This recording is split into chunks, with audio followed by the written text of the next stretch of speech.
உங்கள் எல்லாருக்குமே ஒரு டேஸ்டியான மவுத் வாட்டரிங்கான ஒரு ரெசிபி சொல்லட்டுமா? இது வரைக்கும் இது போல் ஒரு டேஸ்டியான கத்திரிக்காய் கொஜ்ஜு ரெசிபியை நீங்கள் செஞ்சு பார்த்ததுலனா மறக்காமல் இந்த வீடியோவை சேவ் பண்ணி வச்சுக்கோங்க. ரொம்பவே ஒரு டேஸ்டியான ரெசிபி.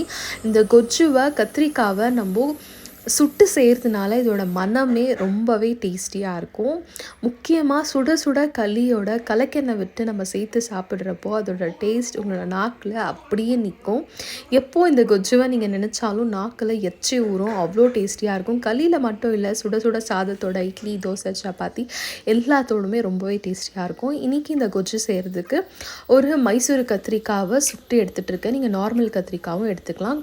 கொஞ்சமாக உப்பு, 2 காஞ்ச மிளகாவை சுட்டு இதில் சேர்த்துட்டு, ஒரு பச்சை மிளகா, பூண்டு சேர்த்துட்டு எல்லாத்தையும் நல்லா கொரன்னு ஆட்டி எடுத்துக்கோங்க. இப்போ இதில் ஒரு வெங்காயம், புளி, சின்ன வெங்காயம் சேர்த்துக்கலாம். ரொம்பவே டேஸ்டியாக இருக்கும். எல்லாத்தையும் சேர்த்துட்டு எல்லாத்தையும் நல்லா இடிச்சுக்கோங்க. இப்போது இதில் சுட்ட கத்திரிக்காவை தோல் எடுத்து இதில் சேர்த்துட்டு நல்லா ஸ்மாஷ் பண்ணி நல்லா இடித்து எடுத்துக்கிட்டிங்கன்னா ரொம்பவே டேஸ்டியான பிரிஞ்சால் கொஜ்ஜு ரெசிபி ரெடி ஆகிடுச்சு. மறக்காமல் ட்ரை பண்ணி பார்த்து என்ஜாய் பண்ணுங்கள். அவ்வளோ டேஸ்டியாக இருக்கும். மறக்காமல் எனக்கு கமெண்ட் பண்ணுங்கள் இந்த ரெசிபி எப்படி இருந்துச்சுன்னு. நெக்ஸ்ட் டைம் பார்க்கலாம். பாய்.